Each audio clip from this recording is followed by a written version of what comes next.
The first snowflakes of December drifted lazily past my office window, a gentle reminder that Christmas was approaching. I watched them from behind my executive desk, momentarily mesmerized by their silent dance while holding my daughter's latest text message like a weight in my hand. "Mom, we need to talk about Christmas plans. Can I call you tonight?" I already knew what Eleanor wanted to discuss. My son-in-law, Richard, would once again find a reason why I couldn't stay with them for the holidays. Before we jump back in, tell us where you're tuning in from, and if this story touches you, make sure you're subscribed. Because tomorrow, I've saved something extra special for you. I set my phone down and returned to the quarterly reports. As CEO of Meridian Properties, one of Boston's most prestigious real estate development firms, I'd learned to compartmentalize personal disappointments behind a wall of professional competence. The numbers told a reassuring story. Another record-breaking Q3 major developments ahead of schedule, and a healthy pipeline of future projects. Not bad for a woman who'd started as a part-time receptionist 30 years ago. "Mrs. Harrington, your 3 o'clock is here," my assistant's voice announced through the intercom. "Send them in, Diane," I replied, closing the financial reports and straightening my tailored navy suit. The familiar ritual of preparation centered me, pushing Eleanor's text to the background of my mind. 2 representatives from the Boston Historical Preservation Society entered my office, their expressions serious as they discussed concerns about our latest downtown renovation project. I listened attentively, offering solutions that would preserve the building's historical integrity while still making the development financially viable. By the time they left, both were smiling, impressed by my knowledge and willingness to compromise. "That went better than expected," Diane remarked, collecting their empty coffee cups. "People just want to be heard, Diane," I replied, turning back to my desk. "When they believe you're genuinely listening, solutions become easier to find." Preparing and narrating this story took us a lot of time, so if you are enjoying it, like this video, it means a lot to us. Now back to the story. If only that philosophy worked with Richard. From the moment Eleanor had introduced us 6 years ago, my son-in-law had treated me with a polite coldness that never thawed. Even after they married 4 years ago, he maintained an impenetrable wall of civility that excluded any real connection. At first, I'd attributed his distance to natural shyness or perhaps intimidation.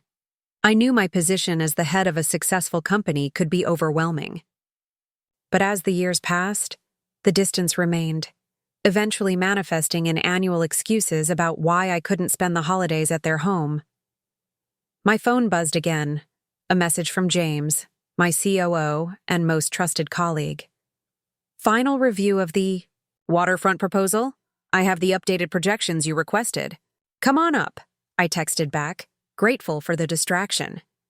James appeared minutes later, his silver hair and casual confidence a familiar comfort.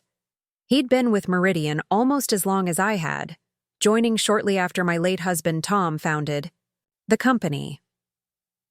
When Tom died unexpectedly 12 years ago, leaving me with a teenager and a business I barely understood, James had been my rock, teaching me the intricacies of real estate development while helping me maintain the facade of assured leadership until it became reality. "You look distracted," he said without preamble, setting a thick folder on my desk. I smiled ruefully. "That obvious? Only to someone who's known you for 20 years. He settled into the chair across from me. "Eleanor?" "Christmas plans," I admitted, gesturing vaguely at my silent phone. "Richard will undoubtedly have some pressing reason why I can't stay with them again this year." James's expression softened with understanding. After Tom's death, he'd watched me navigate single parenthood while learning to run a company. He'd witnessed my struggles and triumphs, including the complicated relationship with my son-in-law. "You could always insist," he suggested, though we both knew I wouldn't. "And make Eleanor uncomfortable in her own home?" "No." I shook my head, reaching for the folder. "Besides, I have plenty of invitations. Your family, the company party, the mayor's charity gala. A hotel room on Christmas Eve, James added quietly. I shot him a look that silenced that line of discussion. Let's focus on the waterfront project. For the next hour, we reviewed projections, adjusting timelines and budget allocations. Work had always been my refuge, the place where my judgment was respected and my presence valued. By the time James left, twilight had settled over Boston, the streetlights illuminating snow that was falling more heavily now.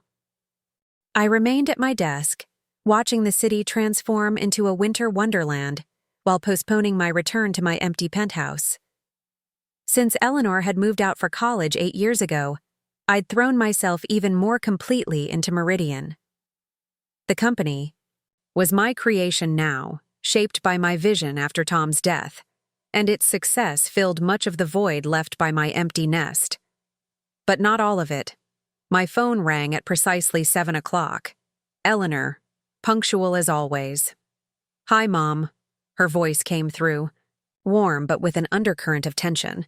"Eleanor," I replied, deliberately keeping my tone light. "How's my favorite daughter?" Her laugh relaxed something in my chest. "Your only daughter is fine. Busy with end-of-semester grading." Eleanor had followed her father's academic path rather than my business one, becoming a professor of art history at Boston University. "How's Meridian?" "Thriving. We just secured the waterfront project. That's the one you've been pursuing for years, right? Congratulations." We chatted about work for a few minutes, her classes and my developments, circling the real topic of the call until Eleanor finally broached it. "So, about Christmas," she began, her voice taking on the careful neutrality that always preceded discussions of Richard. "Yes?" I prompted when she hesitated. "Richard's parents are coming this year. They're staying with us from the 23rd through the 27th. I waited, already knowing what would follow. The guest room will be occupied, and with the renovation of the second bedroom still underway." She trailed off. "I understand," I said, saving her from having to finish. "You don't have space for me." "I'm sorry, Mom. It's just that Richard's parents live so far away, and they don't get to visit often, and with the baby coming—" "Eleanor," I interrupted gently, "it's all right. I have plenty of options for Christmas." I didn't mention that I'd been looking forward to spending the holiday with her, especially this year, her first Christmas pregnant with my first grandchild. "You could come for Christmas dinner," she offered, relief evident in her voice. "Around 2 o'clock, Richard's cooking his special roast." "I'd love that," I replied, swallowing my disappointment. "One meal, 5 hours at most. That would be my Christmas with my daughter." After finalizing the details, we said our goodbyes. I sat in my darkened office, the city lights creating patterns, through the snowfall as I processed the familiar sting of exclusion. Every year, a different reason. Renovations, Richard's work colleagues visiting, a planned trip to his parents that fell through at the last minute, but somehow never opened space for me. Never a direct rejection, always circumstances beyond their control. My phone lit up with another text from Eleanor. "I really am sorry about Christmas, Mom. I miss you." Those last 3 words soothed the ache somewhat. Eleanor, at least, wanted me there. It was Richard who maintained the invisible barrier, and for Eleanor's sake, I respected it, never pushing or demanding explanations. I texted back, "Nothing to apologize for. Looking forward to Christmas dinner. Love you." Then, before melancholy could settle in, I gathered my things and headed home. The drive to my Beacon Hill penthouse took longer than usual with the snow, giving me time to shift my focus to the week ahead. Tomorrow I had meetings with investors, a lunch with the mayor, and site inspections at 2 ongoing projects. No time for dwelling on holiday disappointments. The first thing I noticed when I entered my penthouse was the emptiness. Despite the elegant furnishings and tasteful art, all selected by the interior designer Eleanor had recommended, the space felt hollow, uninhabited. I'd never quite managed to make it feel like home after selling the suburban house where Eleanor had grown up. That house had been filled with memories of Tom, of family dinners and Christmas mornings with wrapping paper strewn across the floor. This penthouse, for all its spectacular views and convenient location, was simply where I slept. I kicked off my heels and poured a glass of wine, carrying it to the floor-to-ceiling windows that overlooked the snowy city. In the reflection, I saw a woman who appeared confident and successful, dressed in expensive clothes, surrounded by the trappings of achievement. No one looking at that reflection would guess at the loneliness beneath the surface. My phone chimed with an email notification. From habit, I checked it despite the late hour. The message was from Richard's law firm, Brookline Partners, where he'd recently made junior partner. For a moment, I thought it might be a personal note, perhaps an explanation or softening of the Christmas arrangements. Instead, it was a firm-wide newsletter sent to all clients. I was on the recipient list because Meridian occasionally used Brookline for routine legal matters, though I'd been careful to never request Richard specifically. I scrolled through the newsletter, noting the announcement of Richard's recent victory in a commercial real estate dispute and his promotion to handling more significant client accounts. The irony wasn't lost on me. My son-in-law specialized in the same industry where I'd built my career, yet we barely exchanged words beyond polite pleasantries at family gatherings. Setting my phone aside, I finished my wine and prepared for bed, running through mental checklists of tomorrow's tasks. As I did most nights, I pushed away thoughts of family tensions and focused instead on what I could control. Meridian, my work, my contribution to reshaping Boston's skyline. Morning came with a fresh blanket of snow and a call from James. The site inspection at Charlestown is delayed, he informed me as I sipped my first coffee of the day. Roads are a mess from the storm. I've rescheduled for Thursday. That works, I replied, already reviewing my adjusted calendar. I'll use the morning to prepare for the investor meeting. Already sent the updated projections to your email, James said. Oh, and Catherine called. The mayor needs to reschedule lunch. I sighed, feeling the day unraveling before it had properly begun. Fine. See you at the office. The drive downtown was slow, but gave me time to listen to the quarterly reports I'd recorded for myself, a habit from the early days when I was trying to absorb every aspect of the business. Now it served as a refresher before meeting with potential investors. By the time I reached Meridian's offices, occupying the top 3 floors of a building we'd developed on the edge of the financial district, I'd mentally reorganized my day. Diane met me at the elevator, already updating me on the schedule changes. The investors will be here at 11 instead of 10, she said, falling into step beside me. And I've ordered lunch to be delivered since your meeting with the mayor was canceled. You're always one step ahead, I smiled at her, grateful for her efficiency. Trying to keep up with you, she replied. Oh, and Eleanor called the office line. She said she's been trying your cell. I frowned, checking my phone to find 3 missed calls from my daughter. Was it urgent? She didn't say, just asked you to call when you could. I nodded, continuing to my office where I immediately returned Eleanor's call. She answered on the first ring. Mom, finally. Her voice carried an edge of stress. I've been trying to reach you all morning. Sorry, I was driving through the snow and you know how I silence my phone. What's wrong? Is it the baby? No, everything's fine with the baby, she assured me quickly. It's just, well, it's about the house. Eleanor and Richard had purchased their Cambridge Victorian 2 years ago, a beautiful but aging property that required constant attention. They'd been gradually renovating it room by room. What about it? Pipes freeze in this storm? No, nothing like that. We're refinancing, Eleanor explained. Interest rates dropped, and Richard says it makes sense to lock in a lower rate, especially with the baby coming and me taking maternity leave. Sounds sensible, I agreed, still not understanding the urgency. The thing is, she continued, her words coming faster now, when we bought the house, you co-signed the mortgage. Remember? Richard was still establishing his credit after law. School and my professor's salary wasn't enough for the bank to approve us a loan. I did remember. I'd offered to simply buy the house for them as a wedding gift, but Richard had firmly declined, insisting they needed to make their own way. The co-signed mortgage had been a compromise, allowing them their independence while still benefiting from my financial standing. The refinancing paperwork requires your signature, Eleanor continued, and it's time-sensitive.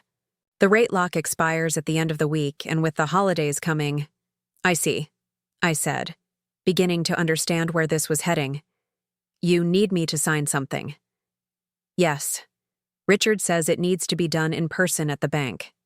He tried to arrange for a courier to bring the papers to you, but with the legal complexities and your position as co-signer, they're insisting on an in-person meeting. I checked my calendar, already knowing the week was packed with end-of-year meetings and holiday events. When does this need to happen?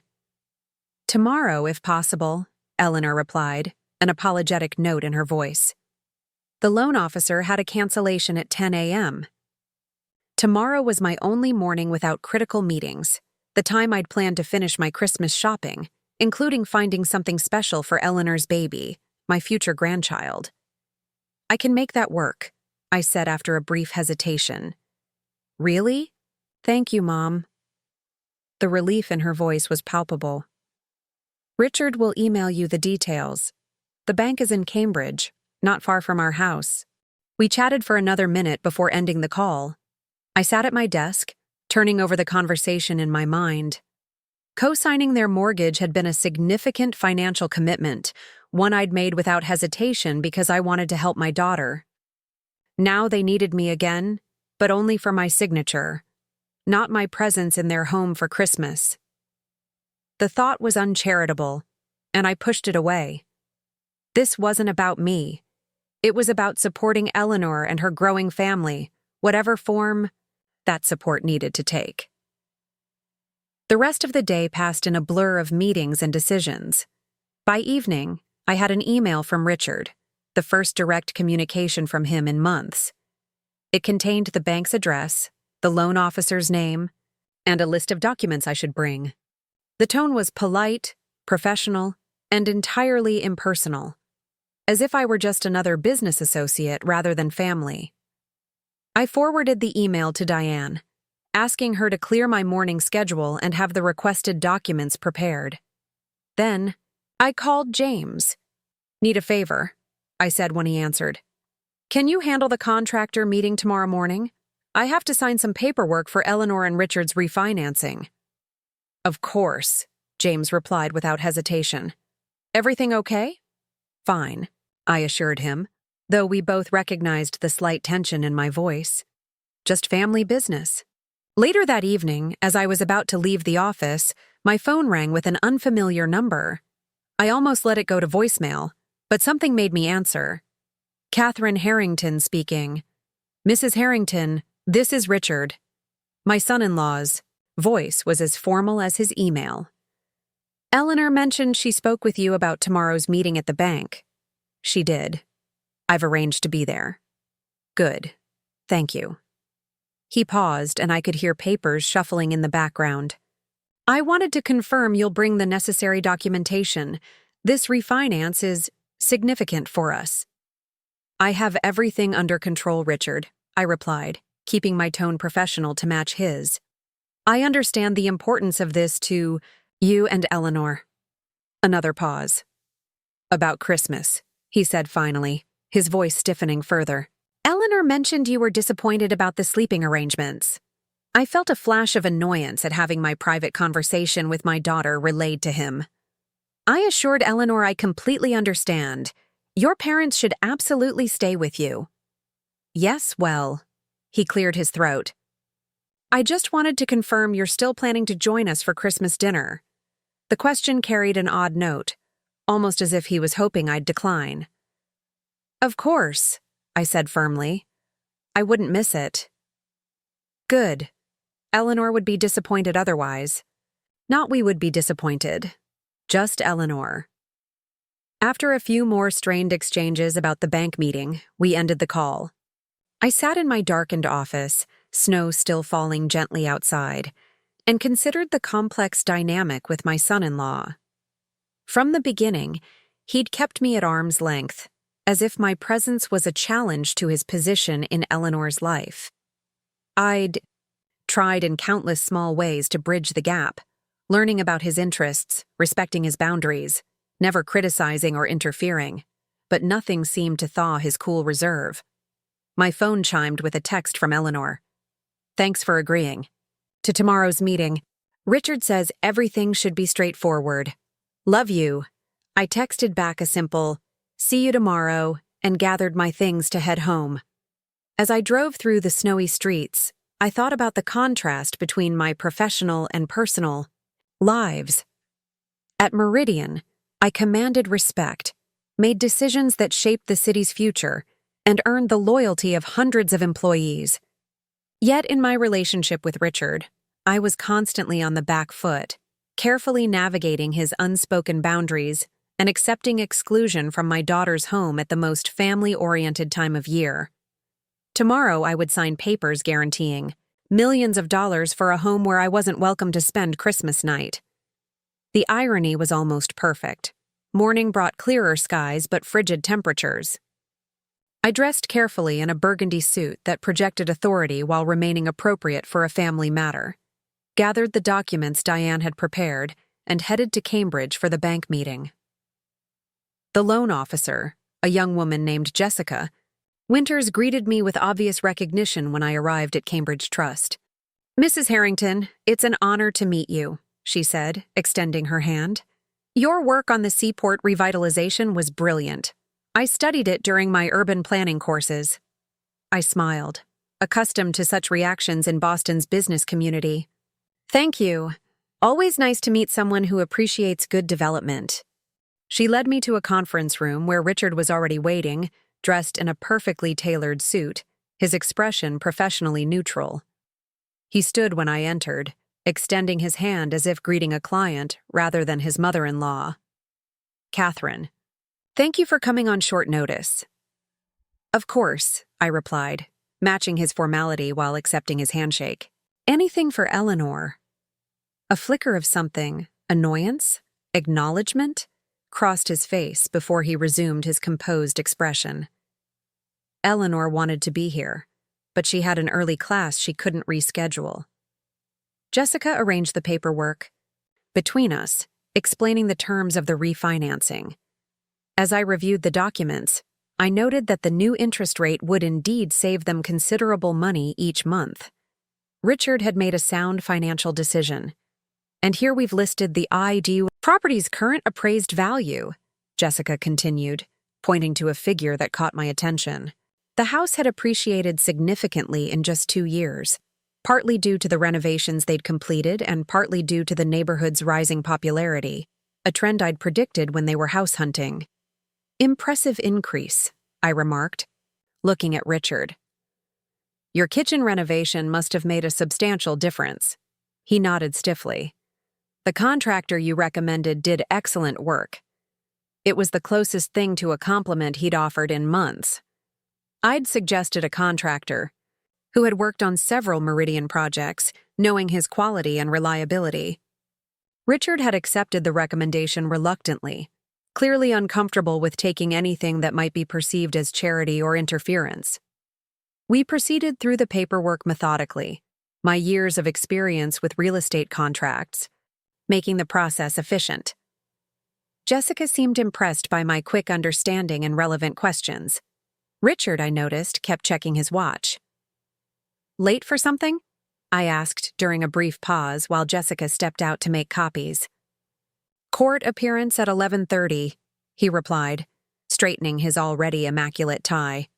"Should have plenty of time, assuming we finish here soon." I nodded, understanding his concern with professional commitments. The paperwork seemed straightforward. "We're nearly done." Richard hesitated, then said, "Eleanor mentioned you're attending the mayor's charity gala on Christmas Eve." "Yes, I've supported their holiday fundraiser for years." I didn't add that I'd originally planned to decline this year, hoping to spend Christmas Eve with Eleanor. The firm has a table this year, he continued. First-time Brookline Partners has been invited. Quite a milestone for us. I recognized this as an attempt at polite conversation, perhaps prompted by Eleanor. Congratulations. The gala is an excellent networking opportunity. Yes, well. He cleared his throat. I understand you've been attending since before Eleanor was born. Tom and I went to the first one together, I confirmed, surprised he knew this bit of family history. After he died, I continued the tradition. Richard nodded, his expression unreadable. Before he could respond, Jessica returned with the final papers requiring my signature. As I signed my name to the documents guaranteeing the loan, I felt a familiar mixture of emotions. Pride in being able to help my daughter, frustration at the boundaries Richard maintained, and resignation to my limited role in their lives. That's everything, Jessica announced, collecting the signed papers. The new terms will take effect January 1st. You should see the reduced payment in your February statement. Richard stood, checking his watch again. Thank you, Catherine. This will make a significant difference for us with the baby coming. It was the first time he'd mentioned my future grandchild directly to me. Eleanor was 5 months along, due in April, and while she shared updates and sonogram images, Richard typically remained silent on the topic. I'm happy to help, I replied sincerely. Will I see you both tonight at the Symphony fundraiser? Eleanor had mentioned they were attending the same event where I was a primary sponsor. Eleanor isn't feeling well, Richard said, his expression closing again. Morning sickness has returned. I'll be attending alone to represent the firm. This was news to me. I made a mental note to call Eleanor later to check on her. As we prepared to leave, Richard paused, seeming to struggle with something. Finally, he said, About Christmas dinner. Eleanor would like you to come at 1 instead of 2. She wants to show you the nursery progress before my parents arrive for dinner. The implication was clear. I was to have a separate visit, not overlapping with his parents. Still, it meant more time with Eleanor, which was what mattered most. I'd love that, I said, genuinely pleased despite the circumstances. Richard nodded once, then excused himself, hurrying out to make his court appearance. I remained behind to thank Jessica and exchange business cards. Networking was second nature after decades in Boston's business community. Your son-in-law seems very detail-oriented, Jessica commented as she walked me out. He's an excellent attorney, I replied diplomatically. And clearly lucky to have you as a co-signer, she added with a smile. Not many people have a guarantor with your financial standing. I merely smiled in response, unwilling to discuss family matters with a stranger. As I walked to my car, I checked my phone to find a text from Eleanor. How did it go?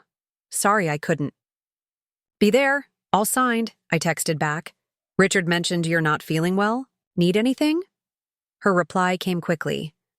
Just tired. Doctor says it's normal. Lunch soon? Name the day, I responded. Then added, looking forward to seeing the nursery progress on Christmas. The drive back to my office took me past Eleanor and Richard's house, a beautiful Victorian with a wraparound porch and detailed gingerbread trim. On impulse, I slowed as I approached, noting the holiday decorations they'd put up. White lights outlining the roof and windows, a tasteful wreath on the door. The house Richard didn't want me to stay in for Christmas, despite having co-signed the mortgage that made it theirs. I continued driving, pushing away the hurt that threatened to surface. At Meridian, I had a company to run, projects to oversee, people who valued my presence and input. I couldn't afford to dwell on family tensions, not with year-end deadlines approaching and the holiday season in full swing. Still, as I returned to my office, I couldn't help but wonder if the refinancing paperwork would have been so urgent if it had been Richard's parents whose signatures were needed instead of mine. Back at Meridian's headquarters, I threw myself into work, the familiar rhythm of meetings and decisions providing comfort after the stilted interaction at the bank. James found me reviewing blueprints for the waterfront project, a sprawling mixed-use development that would transform an abandoned industrial area into residential, retail, and public spaces. "How did the family business go?" he asked, settling into the chair across from my desk. "Efficiently," I replied, not looking up from the blueprints. "Richard needed my signature. I provided it. James had known me too long to be fooled by my professional detachment." "And?" I sighed, finally meeting his gaze. "And nothing. We were cordial. The refinancing will save them significant money each month, which will help when Eleanor's on maternity leave. Did you see Eleanor?" "No, she had classes." I tapped my pen against the blueprints. "Richard mentioned she's feeling unwell, morning sickness returning." James nodded thoughtfully. "That must be concerning for you?" "It is." I frowned, recalling how dismissive Richard had been about Eleanor's condition. "I'm having lunch with her next week. I'll check on her then." "Good." James hesitated, then added carefully, "And the Christmas arrangements?" "Still the same." I straightened the blueprints, signaling that I didn't want to discuss it further. "Richard's parents get the guest room. I get Christmas dinner at 1 o'clock, conveniently scheduled to finish before they arrive at 2. James's expression darkened. He'd always been protective of me, especially after Tom died. "Catherine, this isn't—" "It's fine," I interrupted firmly. Now, about the waterfront project. The environmental impact report came back better than expected. Reluctantly, James allowed the conversation to shift back to work. For the next hour, we discussed construction timelines and material costs, the familiar terrain of business decisions grounding me after the morning's emotional undertow. By late afternoon, I was deep in budget projections when Diane knocked on my door. "Mrs. Harrington, Mr. Chen from City Planning is here about the zoning variance for the North End property." I nodded, checking my watch. "Send him in. And Diane, please order dinner for us. This might take a while." The meeting with Chen stretched into the evening, a complex negotiation of building heights and setbacks that required all my diplomatic skills and technical knowledge. By the time we reached an agreement that satisfied both the city's historical preservation concerns and Meridian's development needs, it was past 9. "You drive a hard bargain, Catherine," Chen said as we shook hands, a note of admiration in his voice. "I just know where compromise is possible and where it isn't," I replied with a smile that acknowledged our professional sparring match. "The revised plans will be on your desk tomorrow." After Chen left, I remained at my desk, the office quiet except for the cleaning crew's distant movements.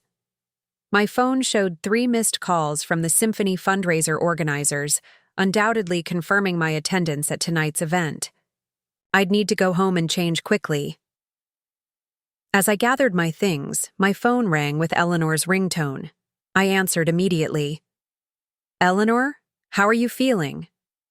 "Better," she replied, though her voice sounded tired. "Richard mentioned you signed the refinancing papers?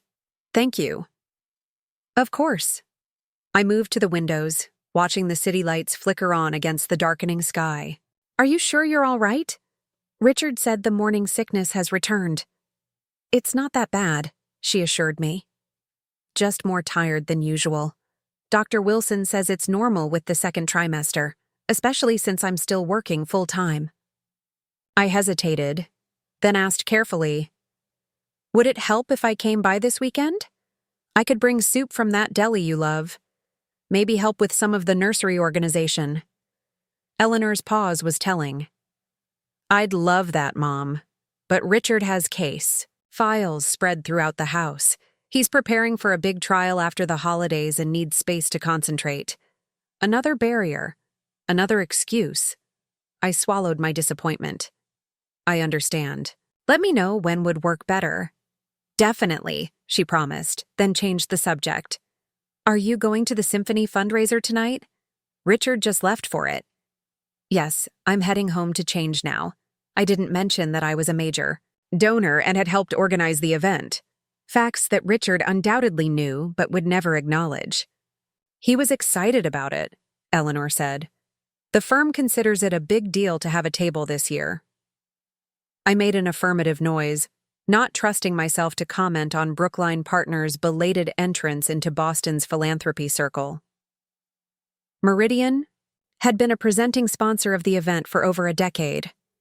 After a few more minutes of conversation, mostly about Eleanor's latest doctor's appointment and the baby's development, we said goodbye. As I drove home to change, I found myself wondering if I would encounter Richard at the fundraiser, and what polite fiction we would maintain if we did. The Copley Plaza Hotel was transformed for the Symphony fundraiser, crystal chandeliers gleaming above elegant tables draped in winter white. As a major donor, I was seated at the head table with the Symphony director and keyboard members. From this vantage point, I could see the entire ballroom, including the Brookline Partners table positioned near the back, respectable, but clearly marking their status as newer, smaller donors. Richard sat with several other attorneys, all in nearly identical dark suits. He hadn't noticed my arrival, engaged in conversation with the woman beside him. I recognized her as Judge Martha Kensington, whose chambers had recently approved several Meridian development permits. Richard was obviously networking, his expression animated in a way I rarely saw during family gatherings. "Catherine, darling, you look magnificent." Sophia Winslow, the Symphony Board president and my friend of 20 years, air-kissed both my cheeks. "That Valentino is divine on you." "Thank you," I replied, smoothing the deep emerald gown I'd chosen for the evening. "The decorations are lovely this year. All credit to your designer." "The one you recommended for my summer house?" "I stole her for this event." Sophia linked her arm through mine as we moved toward our table. "I saw your son-in-law earlier. Handsome man, though a bit serious." "Richard takes his career very seriously," I said neutrally. Sophia gave me a knowing look. "Still maintaining that professional distance, is he? Men can be so territorial." Before I could respond, the symphony director approached, drawing us into a discussion about next season's programming. Soon I was occupied with my duties as a major donor, circulating among tables, thanking supporters, and discussing the symphony's education initiatives. It was well into the main course before I found myself face-to-face with Richard. "Catherine," he acknowledged with a nod, champagne flute in hand. "I didn't realize you were seated at the head table." His tone suggested this was new information, though the seating chart had been published weeks ago. "I've been on the symphony board for 15 years, I replied mildly. "Of course."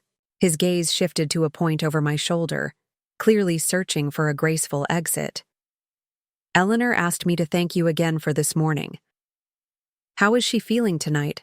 I asked, genuinely concerned. "Resting," he replied shortly.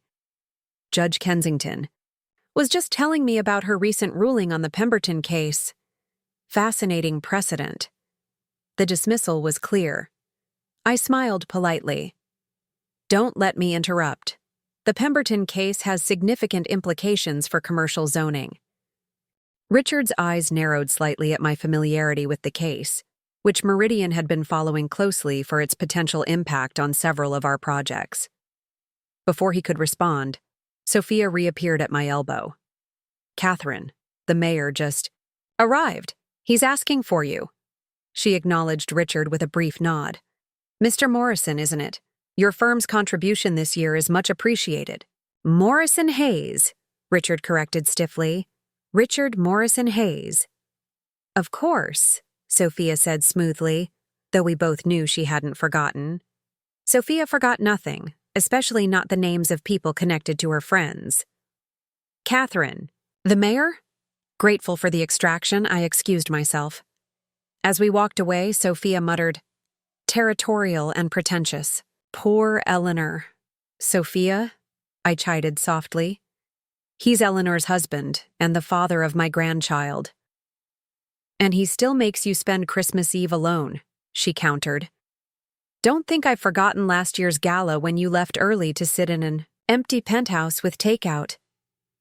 I squeezed her arm in gentle warning as we approached the mayor, whose booming voice and political smile signaled the start of another round of philanthropic diplomacy.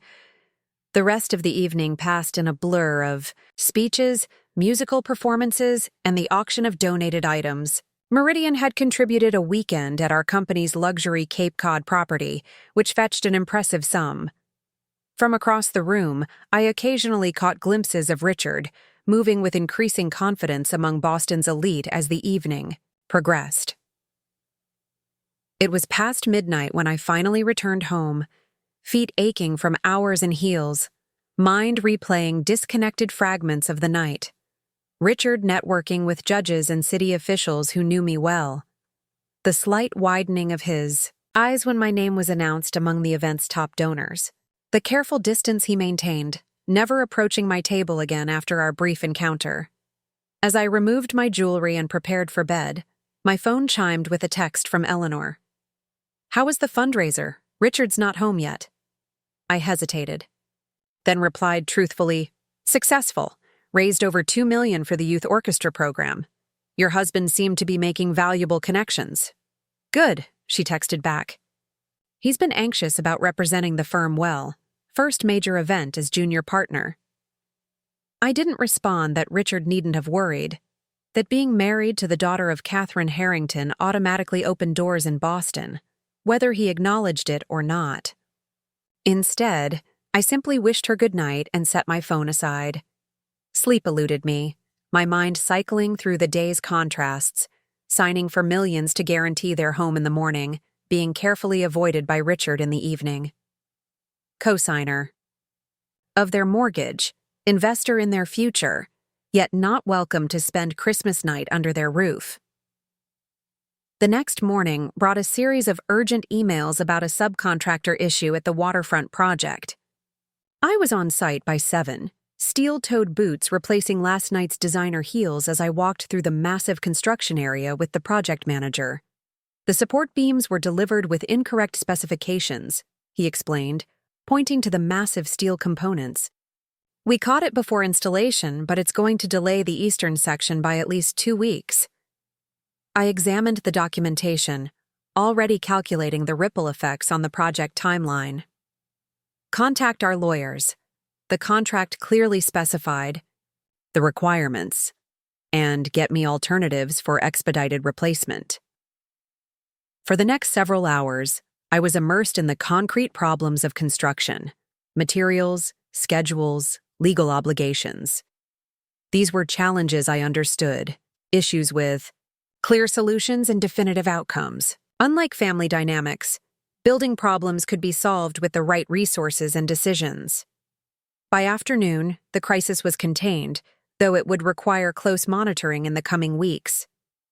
As I returned to the office, Diane intercepted me with a stack of messages. "Eleanor called twice," she said, handing me the pink message slips. "And Mr. Hayes from Brookline Partners called about the waterfront subcontractor issue." I frowned at the second message. "Richard called about our construction problem? Why would Brookline be involved?" Diane shook her head. "Not Richard. Thomas Hayes, the founding partner." Ah, that made more sense. Hayes was well known in Boston legal circles, particularly for construction litigation. I'll call him first, then Eleanor. Hayes was direct and helpful, offering insights on similar cases his firm had handled. We discussed strategy for managing the subcontractor dispute, and he promised to send over precedent cases that might strengthen our position. "I understand your family with one of our junior partners," Hayes mentioned at the end of the call. "Richard spoke highly of your presence at the Symphony fundraiser last night." The comment surprised me. Richard had spoken of me? Positively? "Richard is married to my daughter," I confirmed. "Fine young attorney," Hayes continued. "Sharp mind for detail. Been keeping him busy with the Westboro corporate case, though I imagine that makes family time scarce, especially with a baby. On the way."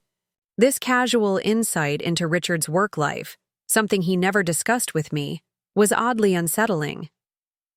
Richard is very dedicated to his career, I said neutrally. After ending the call with Hayes, I immediately called Eleanor. She answered on the third ring, sounding breathless. Mom! Sorry I missed you earlier. I was in the basement sorting baby clothes my colleague donated. You shouldn't be carrying heavy things up and down stairs, I said automatically. Maternal. Concern overriding everything else. Eleanor laughed. They're baby clothes, Mom, not barbells. Besides, Dr. Wilson says moderate activity is good. Still, I insisted, you should be careful. How are you feeling today? Much better. The nausea seems to come and go. She paused, then added hesitantly. Actually, I was calling about Christmas. My pulse quickened. Yes? Richard's parents' flight was changed. They're arriving on the 22nd now, staying through the 28th. I absorbed this information, already guessing where the conversation was headed. I see. So, about Christmas dinner, Eleanor continued, her voice taking on the careful quality I'd come to recognize when navigating between Richard's wishes and my feelings. They'd like to do the traditional big dinner on Christmas Eve instead of Christmas Day. Richard says his mother insists on cooking and you'd like to reschedule our Christmas dinner, I finished for her. Not cancel, Eleanor hastened to add. Just maybe move it to the 23rd? Or even the 26th after they leave? The 23rd, the day before Christmas Eve. The 26th, the day after Christmas. Not Christmas at all. The 23rd would work better for me, I said after a moment, keeping my voice steady. I have the mayor's charity event on. Christmas Eve and the company party on the 26th. Perfect. Eleanor's relief was palpable. Around 1? I still want to show you the nursery. 1 o'clock on the 23rd, I confirmed, already mentally rearranging my schedule. I'll bring lunch. Oh, that's not necessary. I insist, I interrupted gently. You're pregnant and busy preparing for guests. Let me handle lunch.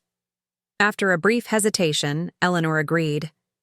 We chatted about the baby for a few more minutes. She was considering the name Thomas if it was a boy, after her father, before ending the call. I sat at my desk, staring at the skyline visible through my office windows. I wouldn't be spending Christmas Eve or Christmas Day with my daughter this year, not even for dinner. The realization settled like a weight in my chest, heavier than I wanted to admit. James found me still sitting there 10 minutes later, lost in thought. That bad? He asked, taking in my expression. Richard's parents' flight changed. Family Christmas. Dinner is now on Christmas Eve. I've been rescheduled to the 23rd. James's face darkened. That's not dinner. That's lunch on a random day before Christmas. It's fine, I said automatically, though we both knew it wasn't. Eleanor wants to show me the nursery progress. That's what matters. What matters, James countered, is that your son-in-law continues to systematically exclude you from family holidays while happily using your financial backing and connections. The blunt assessment stung, perhaps because it contained more truth than I wanted to acknowledge. It's complicated, I said, falling back on the explanation I'd been giving myself for years. It's really not, James replied, but you won't confront it because you're afraid of losing Eleanor. I flinched, his words hitting too close to the core of my fear. Did you need something specific, James? Because I have a subcontractor issue. To manage? He recognized the dismissal but stood his ground. Yes, actually, the Chen meeting follow-up. And dinner tonight. My place. Sarah's making her famous lasagna, and the girls want to see their honorary aunt before Christmas. James's family, his wife Sarah, and their twin daughters had become my surrogate family over the years. The girls, now in college, still called me Aunt Catherine and insisted I attend their important events. I don't want to impose, I began, but James cut me off. It's not an imposition. It's family. Real family, who want you there. His voice softened. 7 o'clock. Bring that wine. Sarah likes. After he left, I tried to refocus on work, but the contrast between the warmth of James's invitation and the clinical rescheduling of my holiday with Eleanor kept intruding. I found myself wondering what Richard's parents were like, these people, who claimed the guest room I wasn't allowed to occupy, who would share Christmas dinner with my daughter while I attended charity events alone. By late afternoon, I'd made little progress on my actual work. Instead, I found myself drafting and deleting multiple texts to Eleanor, ranging from understanding acceptance to painful honesty. In the end, I sent only, "Looking forward to the 23rd. I'll bring lunch from Giuseppe's." Giuseppe's was Eleanor's favorite Italian restaurant, the place we'd gone for celebration dinners throughout her childhood. Their homemade gnocchi had been her preferred meal after dance recitals, school honors ceremonies, and college acceptance announcements. Her reply came quickly. "Giuseppe's sounds amazing. Craving their gnocchi, actually. See you then." The heart emoji soothed some of my hurt. Eleanor still wanted me there, still valued our connection. It was Richard who maintained the barriers, Richard who ensured I remained on the periphery of their family unit. At 6:30, I left the office, stopping to pick up Sarah's favorite Barolo before heading to James and Sarah's brownstone in the South End. Their home was everything mine wasn't. Lived in, slightly chaotic, filled with family photos and mismatched furniture collected over decades of shared life. "Catherine," Sarah greeted me with a warm hug, taking the wine. Perfect timing. The girls just got home from their last finals. Inside, the house smelled of tomato sauce and garlic bread. Christmas music played softly, and a massive tree dominated. One corner of the living room, decorated with ornaments accumulated over years of family holidays. Madison and Morgan, the twins, bounded down the stairs when they heard my voice. "Aunt Catherine," they chorused, enveloping me in enthusiastic hugs. At 20, they were no longer the gangly teenagers I'd watched grow up, but poised young women, with their father's confidence and their mother's warmth. "How were finals?" I asked, allowing myself to be led to the living room where James was building a fire. "Brutal," Morgan declared dramatically.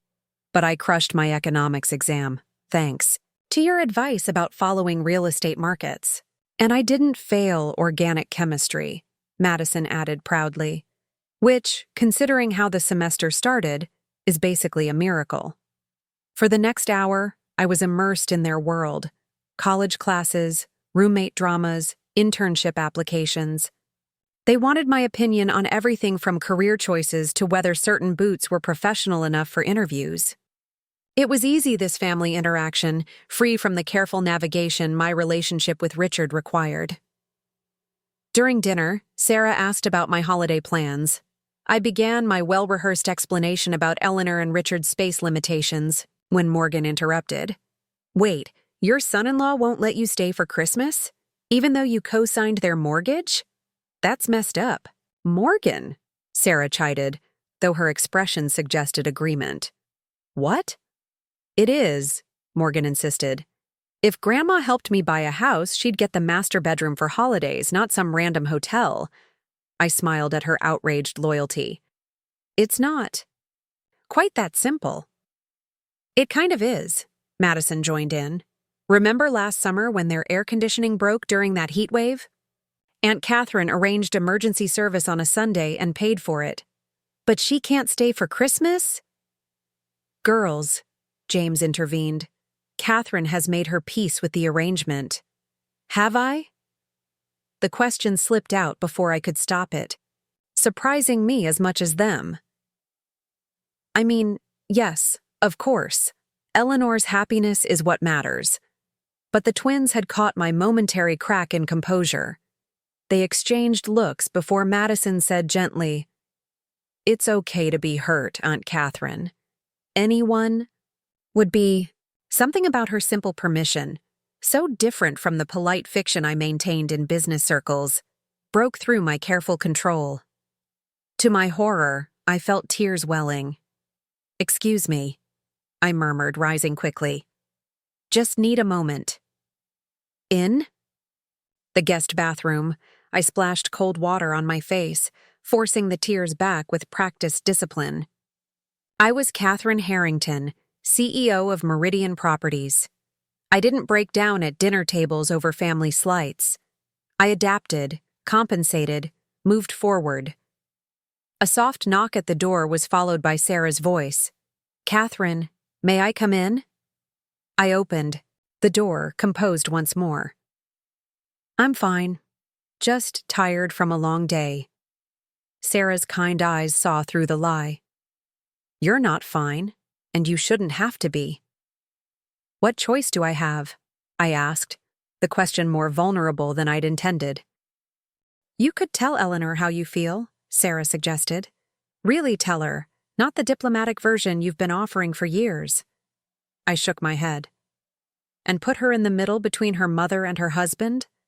I won't do that to her, especially—" "Not while she's pregnant," Sarah sighed, understanding my position but clearly disagreeing with it. "Then at least stop pretending it doesn't hurt. Not with us." The girls adore you and hate seeing you treated this way," Sarah interrupted. "They've been planning to confront Richard at the next family event for months. James has been talking them down. The image of Madison and Morgan, fierce. In their loyalty, confronting Richard made me smile despite everything. I appreciate their support, but that would only make things worse." "Maybe," Sarah conceded. "But maybe Richard needs to hear how his behavior appears to others. James says he's been using your connections at the symphony fundraiser while keeping you at arm's length from Eleanor." So James had noticed that too. I sighed, smoothing my hair. It's how he maintains control. I represent a challenge to his position in Eleanor's life. "That's his problem to resolve, not yours to accommodate," Sarah pointed out. "But tonight isn't about solving that. Tonight is lasagna and wine and people who love you exactly as you are." She linked her arm through mine, leading me back to the dining room where the conversation had tactfully shifted to the twins' summer internship plans. James caught my eye as I sat down, his expression a silent question. I nodded slightly, indicating I was okay, and he resumed debating with Morgan about whether private or public sector experience would be more valuable. By the time dessert was served, Sarah's famous tiramisu, the earlier emotional moment had passed. The conversation flowed naturally, punctuated by laughter and comfortable disagreements. This was what family dinner should feel like, I thought, watching James tease the twins about their first attempts at cooking in their apartment. When I finally left around 10, laden with leftovers Sarah insisted I take and firm plans to join them for a post-Christmas movie night, I felt both better and worse. Better for having been included in their warm family circle, worse for understanding more clearly what I was missing with Eleanor and Richard. Driving home through Boston's quiet streets, decorated for the holidays with lights and wreaths, I wondered what Christmas would be like at Eleanor and Richard's house this year. Would his parents enjoy the guest room I'd helped furnish? Would Eleanor serve the special Christmas cookies we used to bake together? Would anyone even mention my name? These thoughts accompanied me into my silent penthouse, where the only holiday decoration was a small, professionally designed tree in one corner, beautiful but impersonal, like a hotel lobby display. As I prepared for bed, my phone chimed with an email notification.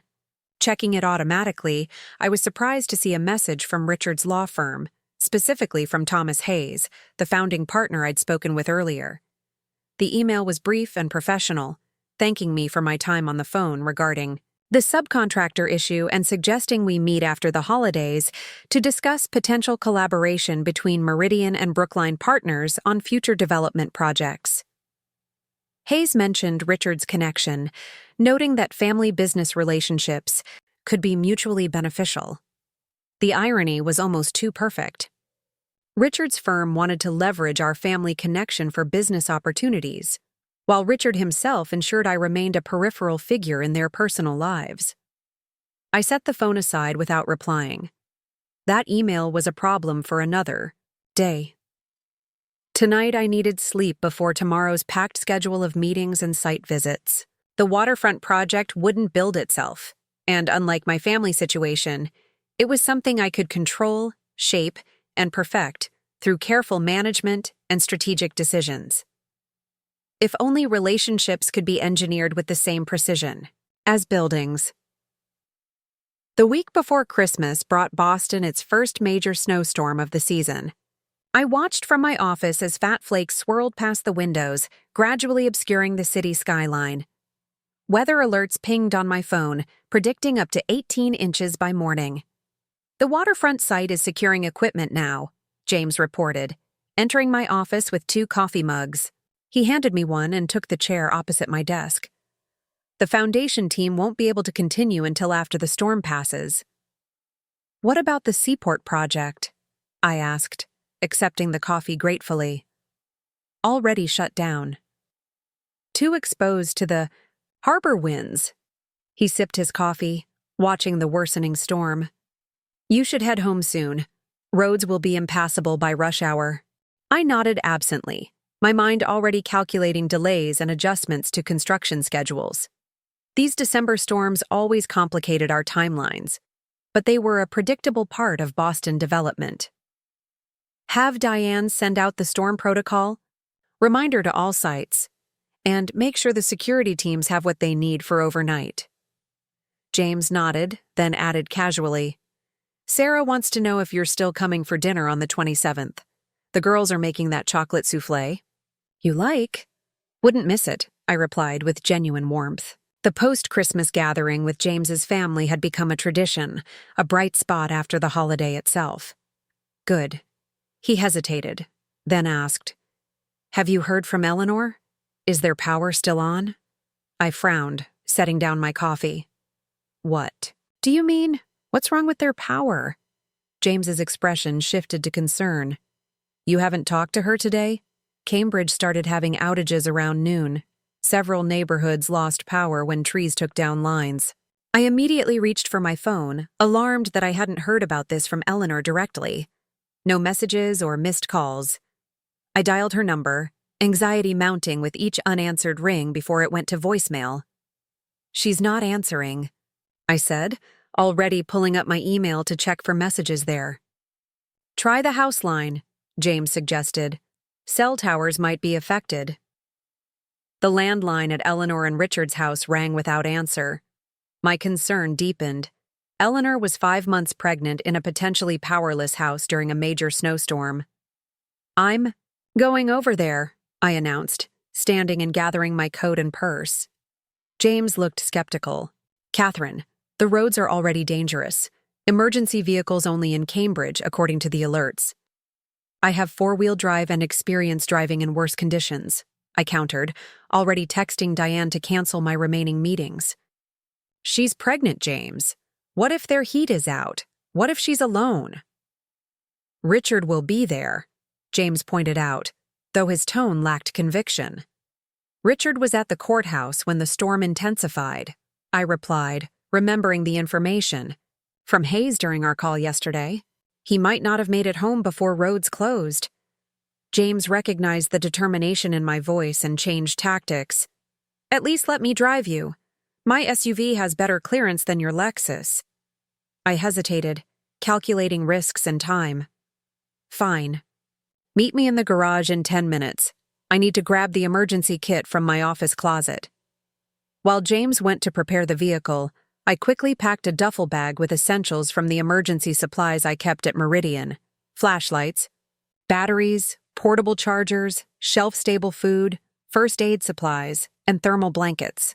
We'd instituted these emergency preparations at all Meridian Properties after a particularly brutal winter storm 5 years ago, had left employees stranded at work for days.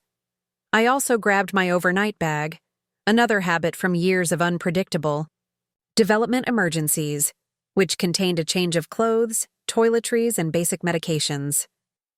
As a final thought, I added the small wrapped gift I'd been keeping in my desk drawer for Eleanor, a vintage silver rattle I'd found at an antique shop, identical to the one she'd loved as a baby. In the garage, James had already warmed up his Range Rover and loaded his own emergency gear. Traffic report says it's slow but moving on Memorial Drive, he reported as I climbed in. "If we take Storo to the Mass Ave Bridge, we might beat the worst of it." The drive that normally took 20 minutes stretched to over an hour as we navigated through increasingly treacherous conditions. Snow blanketed the roads faster than plows could clear it, and visibility diminished with each passing minute. James drove with careful precision, both of us silent except for occasional updates on traffic or weather alerts. As we crossed into Cambridge, the situation worsened. Entire blocks were dark, confirming the power outages, and several streets were blocked by fallen trees or utility crews. We had to backtrack and find alternate routes 3 times before finally turning onto Eleanor and Richard Street. Their Victorian was dark among a row of similarly powerless homes. No lights shone from any windows, and no smoke rose from the chimney, not a good sign, as their house had a working fireplace that should have been their backup heat source. "At least they're on the emergency services grid," James noted as we parked, pointing to a utility crew working at the end of the block. "Power should be restored faster here than in less central neighborhoods." I was already climbing out of the SUV, overnight bag and emergency kit in hand, struggling against the wind that whipped snow into my face. The walk to their front door was treacherous, the path already covered in several inches of fresh snow atop ice from an earlier rainfall. I rang the doorbell before remembering it wouldn't work without power, then knocked firmly. Long seconds passed before I heard movement inside, followed by the glow of a flashlight beam through the stained glass panels. The door opened to reveal Eleanor, wrapped in a heavy sweater, her face pale in the flashlight's glow. "Mom?" Surprise and relief mingled in her voice. "How did you get here? The roads are terrible."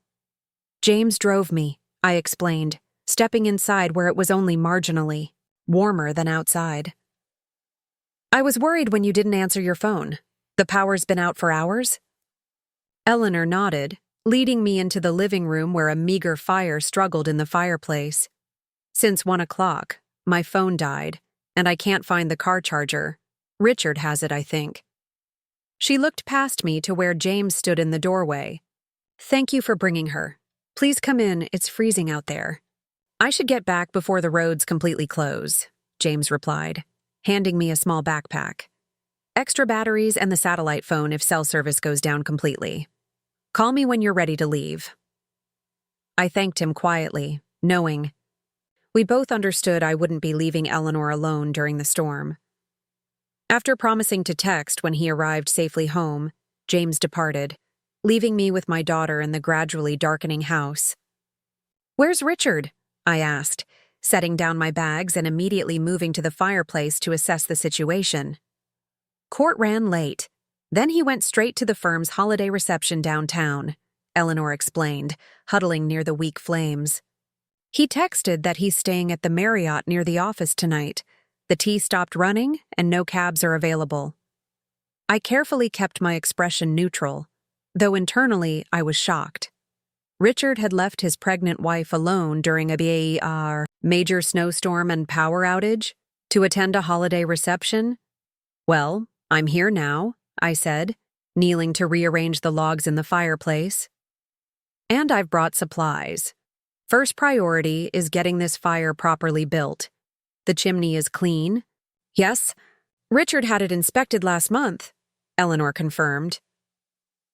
Within minutes, I had restructured the fire using techniques I'd learned during my own childhood in rural Massachusetts.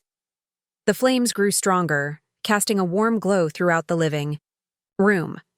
Eleanor watched with obvious appreciation as heat finally began radiating outward. "I forgot you grew up with wood stoves," she said, holding her hands toward the fire. "Your grandfather insisted I know how to build a proper fire before I was 10, I replied, remembering my father's patient instructions. "Said it was a survival skill for New England." He was right. With the fire established, I turned my attention to Eleanor herself. In the improved light, I could see the exhaustion in her face and the slight shiver she was trying to hide. "Have you eaten?" I asked, opening my emergency kit. She shook her head. "The refrigerator stopped working, and I didn't want to open it and lose the cold. There's some crackers in the pantry, but I've been feeling a little nauseated again." I pulled out protein bars, dried fruit, and shelf-stable soups from my supplies. Let's get some food in you. I can heat water on the fire for soup. For the next hour, I focused on creating a comfortable camp in the living room near the fireplace. Using furniture cushions and thermal blankets, I constructed a warm seating area where Eleanor could rest comfortably. I heated water for soup in the small pot from my emergency kit, setting up a makeshift cooking station on the fireplace hearth. As Eleanor sipped her soup, some color returned to her cheeks. "You came prepared for everything," she observed. "The Meridian emergency kit?" I nodded. "Standard issue for executives during storm season. Though I added a few extras for you." I pulled out the prenatal vitamins and electrolyte drinks I'd grabbed from my personal supplies. "Always thinking ahead." Eleanor smiled, accepting the vitamins gratefully. "That's why you're the best developer in Boston. You see problems before they happen." "Speaking of which," I said, shifting into practical mode, "we should move the perishables from your refrigerator into coolers and set them outside. The temperature will keep everything safely cold without losing it all." Together, we salvaged the refrigerator contents, placing them in insulated coolers that we set on the enclosed back porch where temperatures were hovering just above freezing. By the time we finished, the living room had warmed considerably from the robust fire, and Eleanor looked less fragile. "Did Richard at least call to check on you?" I asked finally, unable to completely mask my concern or disapproval. Eleanor sighed, settling back into her nest of cushions. "He texted around 4, said he'd try again later if he could find a charger." She paused, then added defensively, "The firm's holiday reception is important for his career. All the partners attend, and they notice who doesn't show up." I nodded but didn't comment, unwilling to criticize Richard directly and put Eleanor in an uncomfortable position. Instead, I changed the subject. "Has the baby been active today?" Her face brightened. "Very. Especially this afternoon during the storm. Here." She reached for my hand, placing it on the small swell of her stomach. "Wait for it."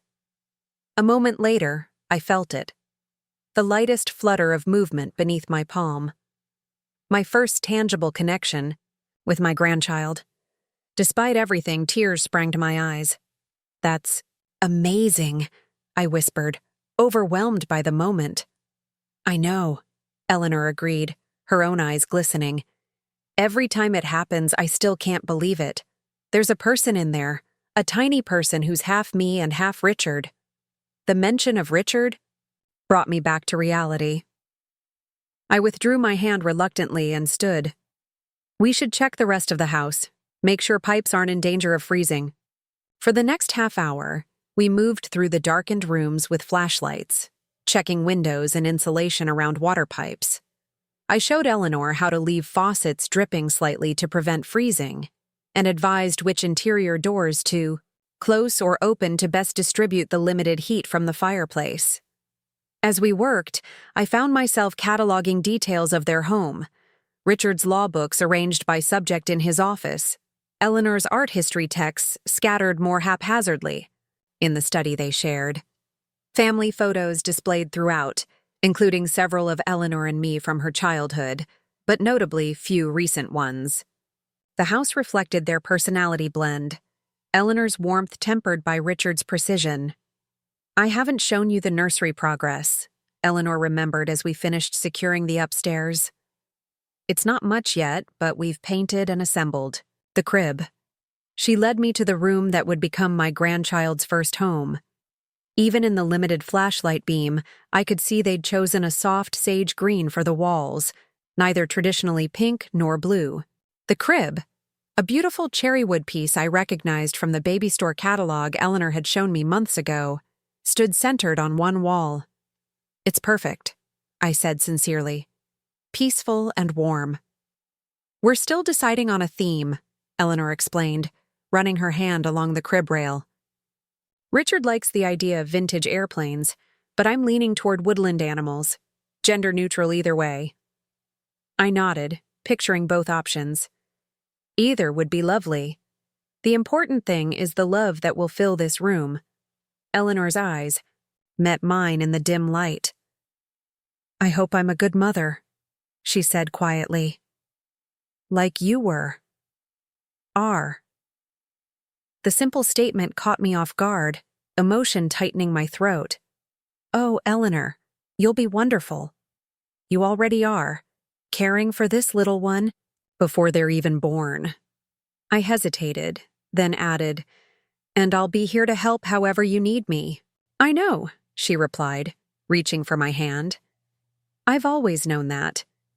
We stood together in the nursery, connected by touch and shared anticipation, until the flashlight beam began to dim.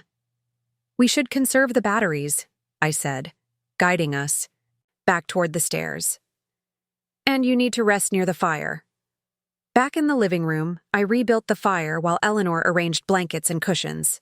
The early winter darkness had deepened to true night, and the storm continued unabated outside, wind howling around the old house's eaves. It reminds me of that blizzard when I was 10, Eleanor said as we settled by the fire. Remember? When we lost power for 3 days? I smiled at the memory. You and your father built a blanket fort right here in the living room. We all slept in it, reading stories by flashlight. Dad made shadow puppets on the walls, Eleanor recalled, her voice softening with nostalgia. And you taught me to play chess. You beat me by the 3rd day, I reminded her. Your father was so proud. I miss him, Eleanor said simply. Me too. I gazed into the fire, remembering Tom's laugh, his patient intelligence, the way he'd loved both his business and his family with equal devotion. He would have been an amazing grandfather. Eleanor nodded, resting her hand on her stomach. I've been thinking about him more since becoming pregnant, wondering what he would think about everything, the house, my career, Richard. I considered my words carefully. Your father would be proud of your accomplishments, your kindness, your strength. He always said you had the best of both of us, his analytical mind and my determination. And Richard? She asked quietly. What would Dad think of him? The question hung between us, more weighted than it appeared. I chose honesty, tempered with diplomacy. Your father would have respected Richard's intelligence and ambition. He would have appreciated his dedication to his career. I paused, then added, he might have encouraged him to find more balance between work and family. Eleanor absorbed this, nodding slowly. Richard works so hard. Sometimes I think he's afraid of not being successful enough, of not providing enough. That's not uncommon, especially for young attorneys, I offered, though privately I suspected Richard's ambition went deeper than simple provision. The early years in a law career can be all-consuming. It's more than that, Eleanor said, surprising me with her candor. Sometimes I think he's intimidated, by my background, by you. She stopped abruptly, as if regretting her words. By me? I kept my tone neutral, though my heart rate quickened. This was the closest Eleanor had ever come to acknowledging the tension with Richard. She hesitated, then continued cautiously. You're formidable, Mom. CEO of one of Boston's most successful development companies, friend to mayors and governors. Richard feels like he has to prove himself worthy of being part of our family. The revelation wasn't entirely surprising, but hearing it articulated sent a ripple of understanding through me. I've never judged Richard by his career achievements, I said softly, only by how he treats you. I know that, Eleanor assured me.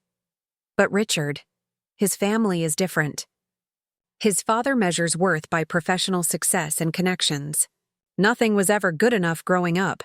Second place might as well have been last. Another piece of the puzzle clicked into place.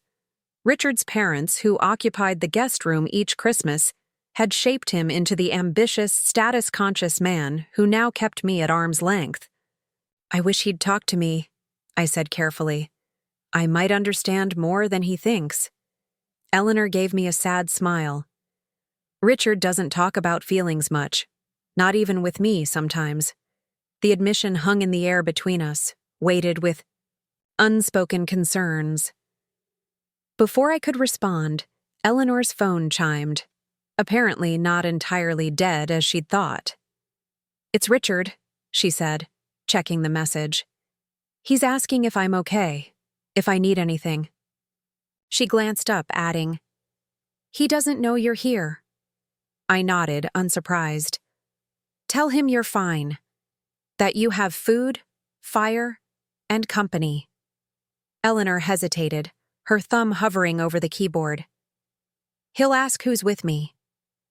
"Then tell him," I replied, simply.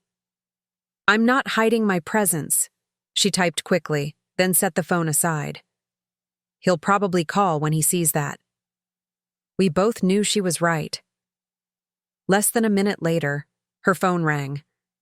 Eleanor answered, her voice shifting to a lighter tone that I recognized as her Richard voice, slightly higher, more carefully modulated.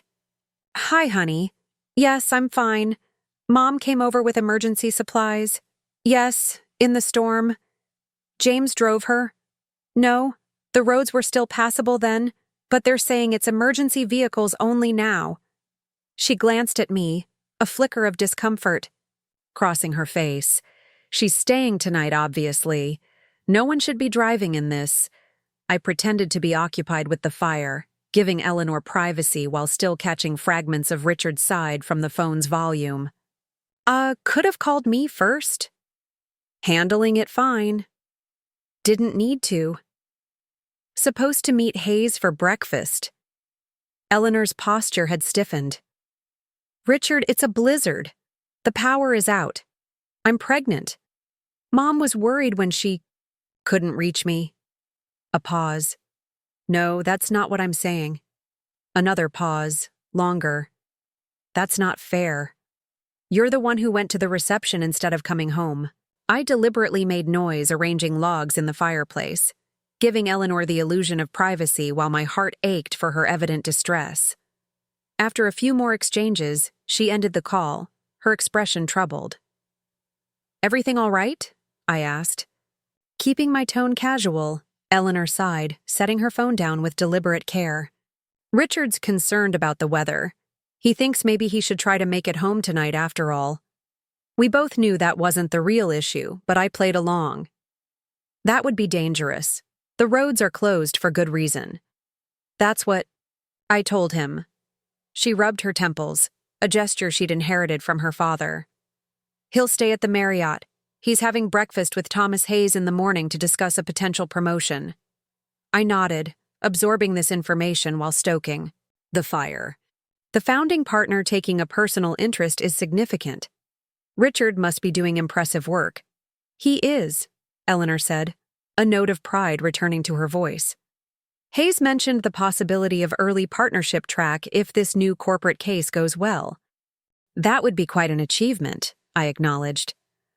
"The usual timeline is what, 7 to 10 years? At least. Richard's only been there 4. Eleanor wrapped a blanket more tightly around her shoulders.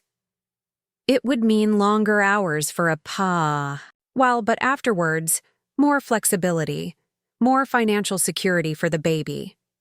I recognized the justification pattern. Eleanor making excuses for Richard's absence, casting current sacrifices as investments in future family stability. It was reminiscent of conversations I'd had with myself during Tom's early career, before we'd found our balance. "Just remember that time is the one resource you can't earn back," I said gently, thinking of my own regrets. "Some moments only happen once." Eleanor studied me, understanding flickering in her eyes. Like the baby's first steps? Or first words? Or the quiet moments in between milestones? I smiled ruefully.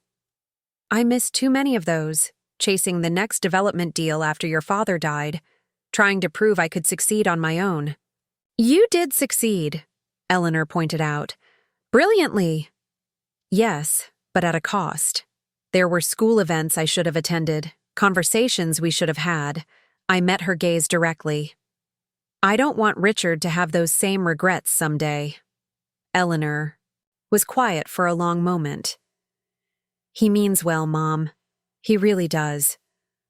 I know, I said, and meant it. Whatever my concerns about Richard's priorities, I'd never doubted that he loved Eleanor in his own way. The fire crackled in the silence that followed, casting dancing shadows across the room as the storm continued outside. Eventually, Eleanor's eyelids began to droop, the day's stress and her pregnancy fatigue catching up with her. You should sleep, I urged, arranging more cushions to create a makeshift bed. I'll keep the fire going. She didn't protest, allowing me to help her settle comfortably near the hearth. Within minutes, her breathing deepened and slowed. I watched her sleep, this grown woman who remained in so many ways my little girl, now carrying her own child. The circular nature of life had never felt more poignant. Outside, the storm raged on, but inside, in the circle of firelight, there was peace, a temporary truce in the complex dynamics of our family.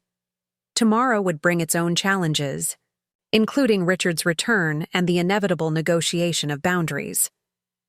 But tonight, I had been able to care for my daughter when she needed me, regardless of usual restrictions. I sent a brief text to James confirming we were safe and settled, then added wood to the fire, preparing for the long night ahead. In the dancing flames, I thought I could almost see Tom's smile, encouraging and warm.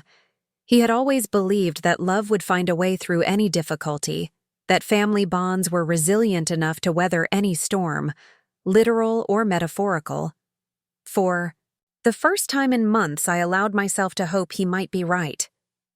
Morning arrived with eerie stillness. I woke from my uncomfortable position in the armchair to find the fire reduced to glowing embers and a blanket, one I didn't remember retrieving, draped across my legs.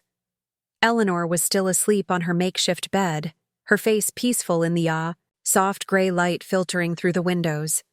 Outside, the snowstorm had passed, leaving behind a transformed landscape. At least 2 feet of pristine snow blanketed everything visible through the frost-edged windows, with drifts piled considerably higher against the house and fence. The street remained unplowed, and no footprints or tire tracks marred the perfect, white surface. Cambridge had been rendered temporarily timeless, modern urgencies suspended in frozen silence. I carefully added more wood to the fire, coaxing the embers back to flames without waking Eleanor. According to my watch, it was just past 7, later than I usually woke, but understandable after the interrupted sleep of maintaining the fire throughout the night. My phone showed several messages received during the brief periods when cell service had fought through the storm. James confirming his safe arrival home. Diane reporting that Meridian's emergency protocols were functioning smoothly across all properties. A brief text from Richard to Eleanor's phone, which I'd placed on the charger from my emergency kit. Checking in. How are things there? Can you manage until roads clear? No mention of my presence, though Eleanor had told him I was there. No inquiry about my well-being or thanks for assisting his pregnant wife during a power outage. Just a clinical assessment of whether Eleanor could manage until his return became convenient. I pushed aside my irritation and focused on practical matters. The house remained without power, the temperature outside was well below freezing, and Eleanor needed proper nutrition, especially during pregnancy. Time to leverage my emergency management skills. The fireplace had a wide hearth and a sturdy iron grate. Using equipment from my kit, I set up a makeshift cooking station and began heating water for coffee and oatmeal. The familiar tasks centered me, pushing aside complicated family dynamics in favor of immediate needs. Eleanor stirred as the scent of coffee filled the room. "Mom?" she mumbled, blinking sleepily. "What time is it?" "Just after 7, I replied, stirring the oatmeal. "How did you sleep?" "Better than I expected." She sat up, rubbing her neck. "Did you sleep at all?" I woke up once and saw you adding wood to the fire. I got enough, I assured her, pouring a cup of coffee. Cream and sugar are on the side table. I found them in your pantry. Eleanor accepted the coffee gratefully, wrapping both hands around the warm mug.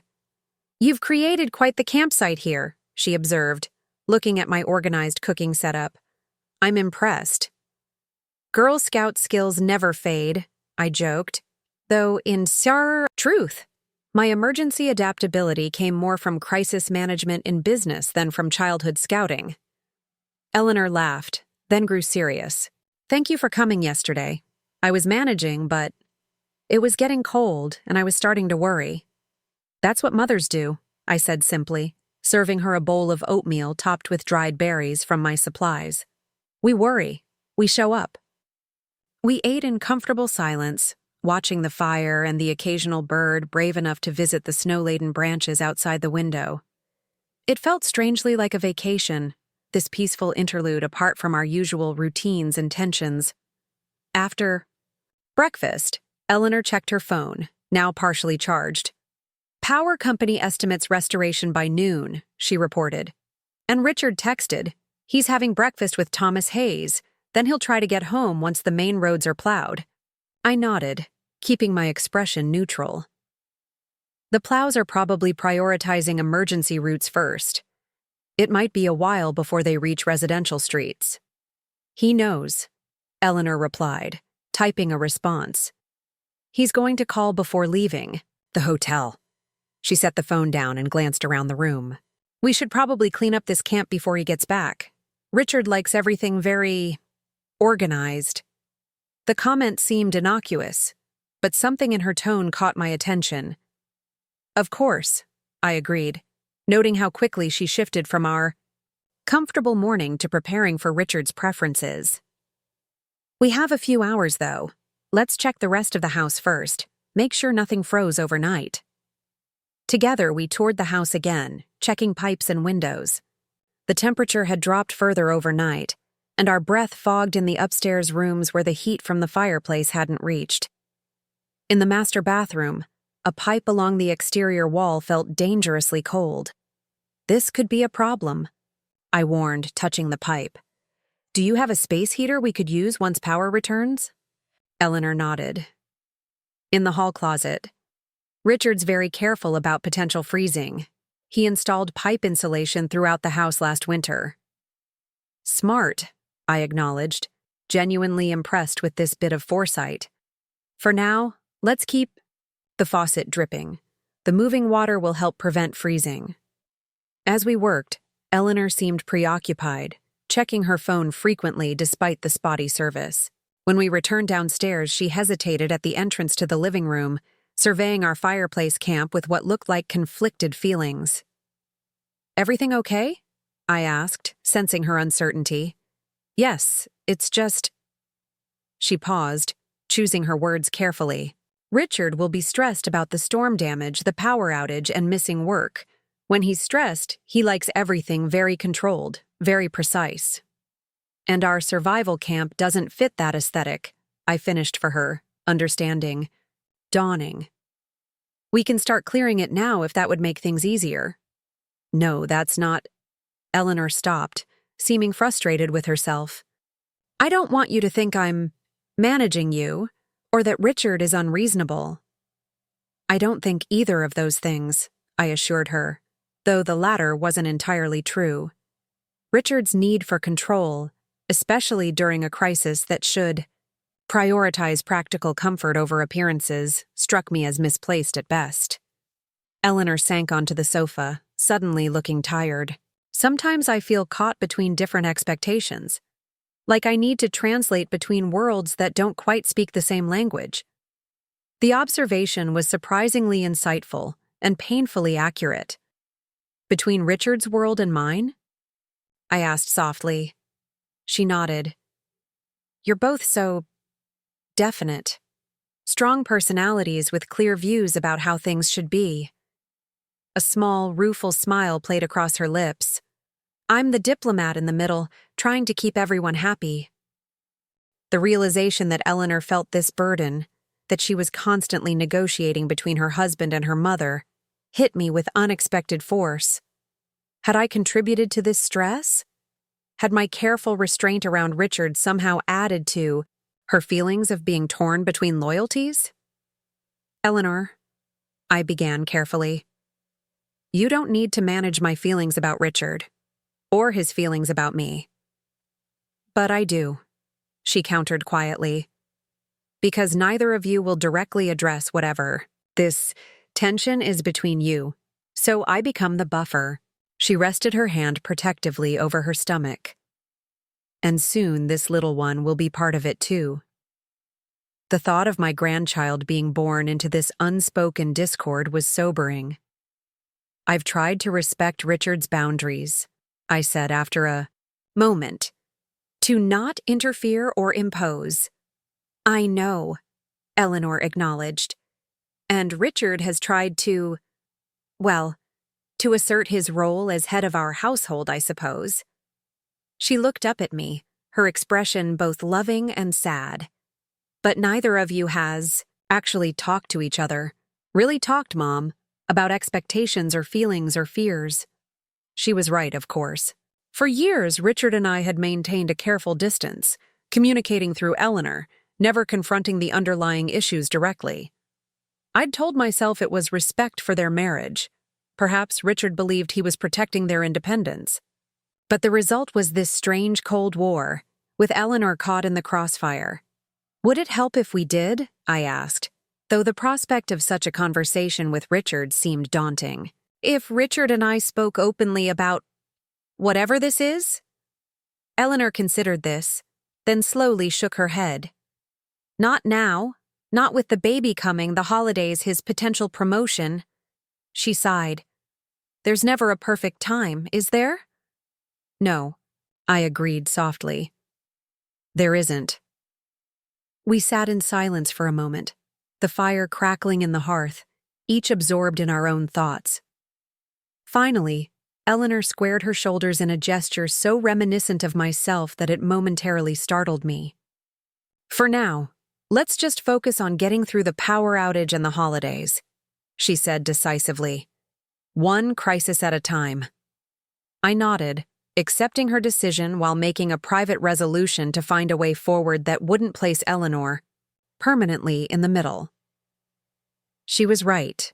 The current situation wasn't sustainable, especially with a grandchild entering the equation. We spent the next hour organizing our emergency supplies while maintaining the fire. Eleanor showed me photo albums of recent trips she and Richard had taken, including a baby moon to the Berkshires. I noticed that she seemed happier discussing these memories, her voice warming when describing how Richard had researched the most, pregnancy-friendly hiking trails, or surprised her with a prenatal massage at the resort spa. These glimpses into their private relationship reminded me that I only saw a fraction of their marriage, perhaps the most formal, guarded fraction, when Richard was most aware of my presence and most concerned with establishing boundaries. Around 11, Eleanor's phone chimed with a message from Richard. Roads being cleared now. Heading back within the hour. Everything okay there? Eleanor showed me the message, then replied, All good. Mom kept the fire going all night. We're warm and fed. Power still out but promised by noon. After sending the text, she glanced at me, apologetically. We should probably start cleaning up. I understood the subtext. Richard was coming home, and our cozy emergency camp needed to disappear before his arrival. The temporary intimacy of our shared crisis was ending. Normal boundaries would soon be reinstated. Together, we began dismantling our fireside arrangement. I packed my emergency supplies back into their containers, while Eleanor folded blankets and returned cushions to their proper places. The work was methodical and oddly melancholy, like putting away Christmas decorations or closing up a summer house for the season.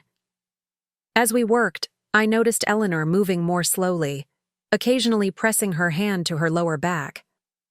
Are you all right? I asked, concerned by her evident discomfort. Just some back pain, she assured me.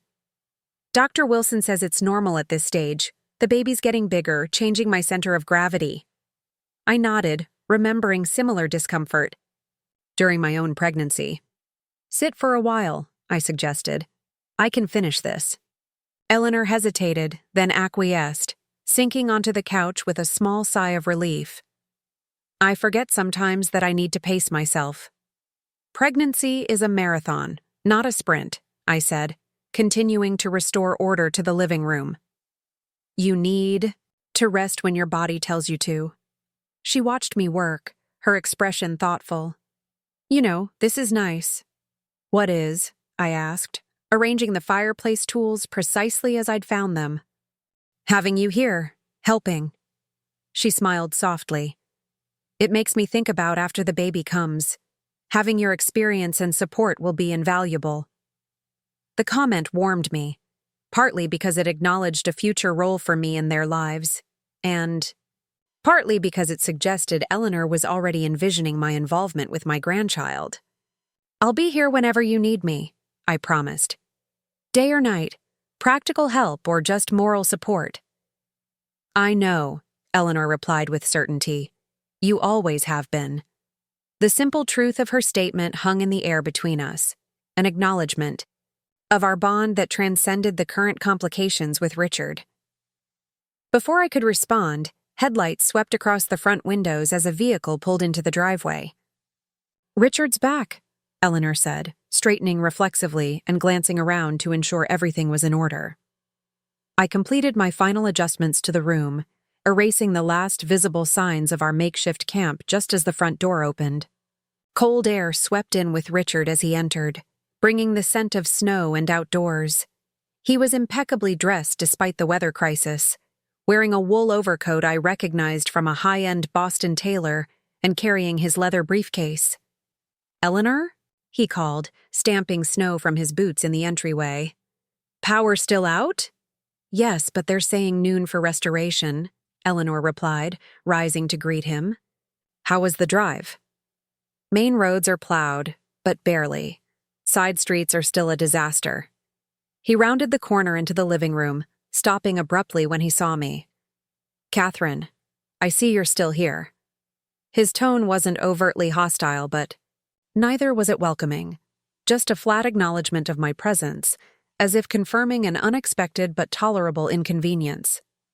Good morning, Richard, I responded evenly. I'm glad you made it back safely. He nodded, setting his briefcase down and removing his coat. I noticed he took a moment to hang it precisely on the coat rack, adjusting it until it sat just so. Small, but telling example of his need for order. Eleanor, are you feeling all right? He asked, his tone softening slightly as he turned to his wife. You look tired. I'm fine, she assured him. Mom and I managed very well. We kept the fire going all night, saved the refrigerator contents in coolers on the porch, and checked the pipes regularly. Richard's gaze traveled around the room, noting the fire, the neatly arranged furniture, the absence of visible emergency equipment. Everything seems under control. Mom brought emergency supplies, Eleanor explained. She even made coffee and oatmeal this morning using the fireplace. Richard looked at me, a flicker of what might have been reluctant respect crossing his features. That was thoughtful. Just prepared, I replied, keeping my tone neutral. Meridian maintains emergency kits for executives during storm season. He nodded, then turned back to Eleanor. Hayes had some interesting insights about the Westboro. Case over breakfast. He thinks we should adjust our strategy for the January depositions. The conversational shift to his work was abrupt but unsurprising. Richard retreating to familiar, comfortable territory, rather than acknowledging the unusual circumstance of finding his mother-in-law in his home after a storm emergency. That sounds promising, Eleanor replied, seamlessly following his lead. Did he mention the partnership track discussion? Briefly, Richard admitted, a note of satisfaction entering his voice. He wants to continue the conversation after the holidays. Said my work on the Barrett acquisition demonstrated partner-level strategic thinking. That's wonderful, Eleanor enthused, genuine pride in her voice. Isn't that great news, Mom? Being pulled into their conversation felt like a test. Would I acknowledge Richard's achievement appropriately? Impressive recognition, I said sincerely. Hayes has a reputation for setting high standards. Richard looked momentarily surprised by my knowledge of his firm's founding partner, then seemed to remember that I moved in the same business circles. Yes, he does, he agreed, his tone measured. The firm's built its reputation on excellence. An awkward silence followed, the three of us standing in a triangle of unspoken tensions. Finally, Eleanor broke the impasse. I should check on those coolers, she said, moving toward the kitchen. Make sure everything's still properly cold. As she left, Richard and I faced each other across the living room. Without Eleanor as a buffer, the atmosphere immediately thickened with discomfort. Richard adjusted his cuffs, another habit I'd noticed when he was uncertain. Thank you, he said finally, the words sounding as if they'd been reluctantly excavated. For helping Eleanor during the outage. Of course, I replied simply. She's my daughter. He nodded, his jaw tightening slightly. Yes, she is. She's also my wife, and I would have been here if the storm hadn't made travel impossible. The defensive edge in his voice was unmistakable. He felt judged for his absence, perhaps correctly. I understand you had professional obligations, I said, choosing diplomacy over confrontation. The firm's holiday reception, the breakfast with Hayes. Exactly, he agreed, seemingly relieved by my acknowledgement. Sometimes career demands require difficult choices. You of all people would understand that. The implication that I had prioritized career over family struck a nerve, especially after my conversation with Eleanor about missed opportunities. But before I could formulate a response, Eleanor called from the kitchen. Richard? Could you help me with these coolers? They're heavier than I expected. He immediately moved to assist her, leaving our uncomfortable exchange unresolved. I remained in the living room, using the moment alone to center myself. The morning's warmth and connection with Eleanor was rapidly dissipating under Richard's presence, replaced by the familiar, careful restraint that characterized our relationship. When they returned, Richard was updating Eleanor on the road conditions and neighborhood damage he'd observed during his drive. The Petersons' oak tree split completely, took down their fence and part of their garage roof, and the Martins' house has a major ice dam forming. I could see water damage already showing on their exterior wall. Not surprising with that north-facing slope, I commented, falling back on the safe territory of property issues. Ice dams are almost inevitable with that orientation unless the insulation and ventilation are perfect. Richard paused, regarding me with a curious expression. That's exactly what Hayes said when we passed it. He's dealing with a similar issue on his Beacon Hill townhouse. This small moment of agreement, centered on professional knowledge we both respected, seemed to slightly ease the tension. Richard continued his damage report, occasionally including me in his observations with a glance or direct question about specific properties. It wasn't warmth, exactly, but it was a degree of inclusion I rarely experienced from him. As we discussed the neighborhood's storm damage, I noted subtle shifts in our interaction pattern. Richard stood slightly closer than usual, his body language marginally more open. I found myself wondering if our shared concern for Eleanor during the crisis had temporarily altered our usual dynamic, creating a very narrow bridge of common purpose. Eleanor watched our exchange with barely concealed surprise, her gaze moving between us as if witnessing an unexpected natural phenomenon. When Richard actually laughed at my dry observation about a notoriously difficult neighborhood association president who would undoubtedly use the storm damage to justify new restrictions, Eleanor's eyebrows rose nearly to her hairline. The moment was interrupted by a sudden humming as the house's systems reactivated. Power had been restored. Lights flickered on, the refrigerator motor engaged, and the central heating system began its recovery cycle. Perfect timing, Richard observed, checking his watch.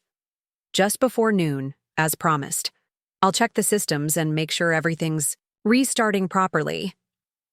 As he moved purposefully through the house, Eleanor approached me, her voice low.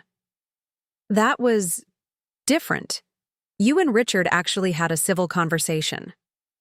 We're both capable of basic courtesy, I replied, though I understood her surprise, especially in the aftermath of an emergency. It was more than courtesy, Eleanor insisted. You were almost connecting, over fallen trees and ice dams.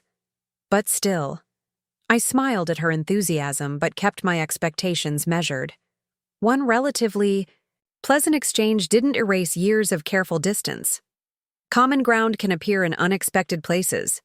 Richard returned before Eleanor could respond. Systems all look good. Furnace is coming up to temperature. He paused, seeming to struggle with something, then added, I suppose we should discuss arrangements. Eleanor and I both looked at him questioningly. The roads are still in poor condition, he elaborated, speaking with careful precision. The plows haven't reached the side streets yet, and more freezing is expected tonight. He glanced at Eleanor, then back to me. It might be prudent for you to remain here until tomorrow, for safety reasons. The invitation, if his clinical assessment could be called that, took me completely by surprise. Richard had never, in all the years of our acquaintance, suggested I stay overnight in their home. That's very considerate, I replied, measuring my words carefully. But I wouldn't want to impose. Now that the power's restored, I can call a car service. Don't be ridiculous, Mom, Eleanor interjected. The guest room is perfectly ready. We'd already prepared it for Richard's parents next week. Richard's expression tightened almost imperceptibly at the mention of the guest room. The same one I wasn't welcome to use over Christmas. But he nodded agreement. It makes the most sense from a safety perspective. I looked between them, weighing my options. Accepting would put Richard outside his comfort zone, potentially erasing whatever small progress we'd made. Declining might appear ungracious, especially after Eleanor's obvious enthusiasm. If you're certain it wouldn't be an inconvenience, I said finally, I would appreciate not having to navigate the roads today. It's settled then, Eleanor declared, clearly pleased with this development. Mom stays tonight and James can pick her up tomorrow when the roads are better. Richard nodded, his expression returning to its usual careful neutrality. I have case files to review in my office. I'll be working there if you need anything. As he retreated upstairs, Eleanor gave me a small, triumphant smile. Progress, she whispered. Small, but definitely progress. I wasn't as certain as she was, but I returned her smile anyway. Perhaps the storm had shifted something after all, not dramatically, but enough to create a hairline crack in the wall Richard had built between us.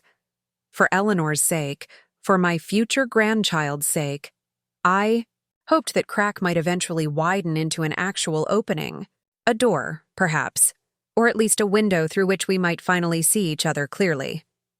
In the meantime, I had been granted one unexpected night in their home. Not for Christmas, not on my terms or timing, but a night nonetheless. It wasn't the holiday invitation I'd hoped for, but it was, in its way, a beginning, or at least, not an ending. Christmas Eve arrived with perfect New England stillness, snowflakes drifting lazily past frosted windows. I stood on the doorstep of Eleanor and Richard's Victorian, overnight bag in hand, the weight of years of holiday exclusion making this moment surreal.